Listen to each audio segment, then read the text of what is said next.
سر پہلے میں اے جے کے اوپر آپ سے کوئی کامنٹ لے لوں کیونکہ اس سے پہلے حسن مرتضیٰ صاحب بھی ہمارے ساتھ تھے اور پیپلز پارٹی کے آبویسلی ریپرزنٹیشن دے رہے تھے، لیکن ان کی گفتگو سے ایسے لگتا تھا کہ وہ گورنمنٹ کے ساتھ ہوتے ہوئے بھی بڑے ناراض ہیں. آپ لوگوں نے بڑا ٹائملی ڈیسائیڈ کیا کہ آپ نے الیکشن میں جانا ہی نہیں ہے، تو یہ چیزیں آپ لوگوں کو پہلے سے انڈرسٹوڈ تھیں یا آپ کو لگتا تھا کہ جو جی بی میں ہوا ہے وہی ساری فلم ریپیٹ ہونی ہے اے جے کے میں بھی؟ اعوذ باللہ من الشیطان الرجیم، بسم اللہ الرحمن الرحیم.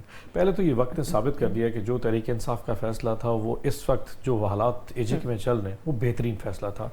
یہ الیکشن کسی طور پہ بھی فری اینڈ فیئر ہو ہی نہیں سکتا تھا، اور جو اب رزلٹ آیا، اب پیپلز پارٹی جو اتنا چیخ رہی ہے، یہ تو بیسک سمپلی ہے کہ شریک جرم نہ ہو تو مخبری کرتے کہ 24 میں آپ حصے دار تھے تو آپ چپ رہ گئے. اب کیونکہ وہ حصے دار نہیں ہیں، اب آپ سٹیک ہولڈر ہیں، یا حصہ آپ کو جانا ہے یا نون لیگ کو جانا، اس لیے یہ وہ چور اور وہ چور کا نعرہ لگ رہا ہے. ادروائز جو گراؤنڈ پوزیشن جو شخص اس وقت راولہ کوٹ، مظفر آباد، پونچھ کو دیکھ کے آ بیٹھا ہے، وہ سوچ نہیں سکتا وہاں الیکشن ہو سکتا ہے. پاکستان کی تاریخ کا سب سے بدترین الیکشن، اور اس الیکشن کی سب سے امپورٹنٹ چیز، ایک تو آپ کی وہاں پہ ایشوز سیکیورٹی کے تھے، آپ نے اس کو اگنور کر دیا. پھر آپ نے 3 حصوں میں الیکشن کرا دیا. آپ کو یاد ہے پاکستان میں 2 قسم کے الیکشن ہوتے، پہلے ایم این ایز کے الیکشن ہوتے تھے، اس کے 3 دن کے بعد ایم پی ایز کے الیکشن ہوتے.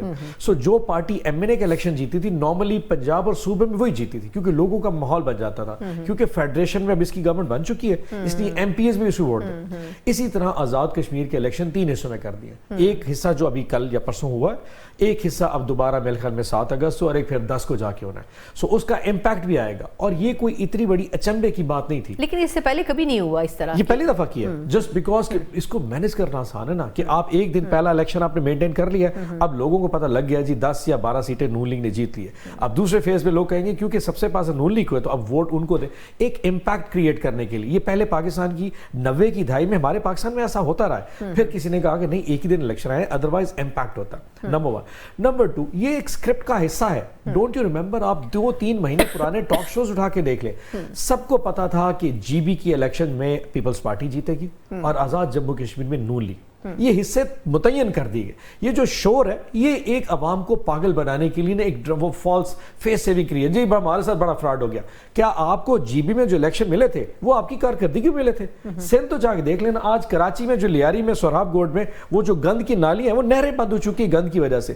سو کراچی آپ سے نہیں چل پا رہا، سندھ آپ سے نہیں چلا، آپ کو جی بی دے دیے گا. کس بیس پہ جناب؟ کہ 60-70 سال پہلے بھٹو صاحب نے شاید ان کو ووٹ کا حق دے دیا تھا. Doesn't make any sense at all. تو آج اس وقت اگر مسلم لیگ نون کو دیا گیا تو یہ حصے تو بنا کے دیے گئے کہ جناب آپ کی فیڈرل گورنمنٹ ہے، تمہاری سندھ کی حکومت ہے، تمہاری پنجاب میں حکومت ہوگی، سینٹ کا چیئرمین ان کا ہوگا، اسپیکر اس کا ہوگا، آزاد جموں کشمیر تمہارا ہو جائے گا، پیپلز پارٹی. یہ وہ جو فیصلے ہیں جو آگے آپ کی فیڈریشن کو کمزور کرتے ہیں. آپ بلوچستان کے ایشو کی بات کر لیں، سب سے بڑا ایشو ہے جس شخص کو آپ نے سی ایم بنایا، کیا وہ ریپرزنٹیشن ہے؟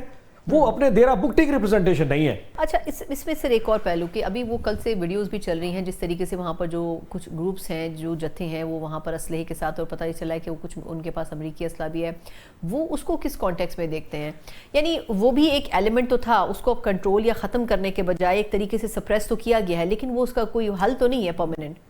سو جب تحریک انصاف والے نکلتے تھے تو ہم بھی جتھے تھے، ہم بھی شاید دہشت گرد تھے. شکر ہم بھی آپ لوگوں کے پاس اسلحہ تو نہیں ہوتا تھا نا، ڈنڈے تو ہوتے تھے. ڈنڈے پتہ نہیں شاید فورن امریکہ سے نہ آئے ہو ڈنڈے ہمارے. دس از ایک بیانیہ ہوگا، ہو سکتا ہے کسی کے پاس اسلحہ ہو. میں وہاں پہ ایکچولی گراؤنڈ پوزیشن ہی دیکھ کے آیا بیٹھا. اچھا سر، 5 اگست کو عوام ویسے کیسے پی ٹی آئی کے ساتھ ہوگی؟ کیونکہ یہ ایک بہت بڑا ایک طریقے سے امتحان ہوگا.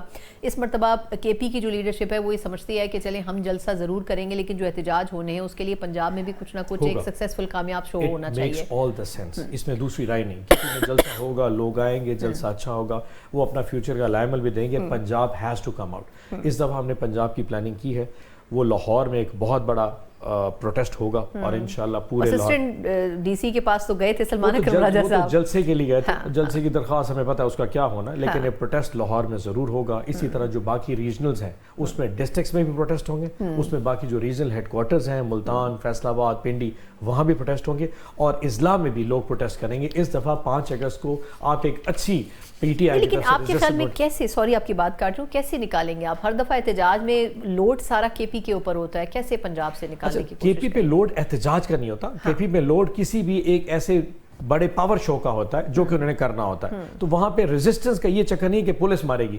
پنجاب میں تو میں کہتا ہوں نا کہ میں نے صبح جا کے آپ نے کہا جی پریس کلب جا کے احتجاج کر لیں, تو پہلے تو میں سوچوں گا پریس کلب پہنچوں گا کیسے, پھر دوسرا سوچوں گا 2 دن کے لیے میں رات کو کس کے گھر سوؤں گا, کیونکہ میرے گھر تو 2-3 ڈالے ویسے پولیس کھڑے ہو جائیں گے, اور اگر میں گرفتار ہو گیا تو وہ ایک علیحدہ میرے پہ الزام آ جائے گا. سو مجھے تو پوری پلاننگ کرنی ہے. پنجاب میں حالات ویسے نہیں ہوتے. میں تو پھر بھی سمجھتا ہوں کہ جتنا کچھ پنجاب میں یہ لوگ ہماری پارٹی کے لوگ کھڑے ہیں ان کو سلام ہے. اس حالات میں کوئی برداشت نہیں کر سکتا.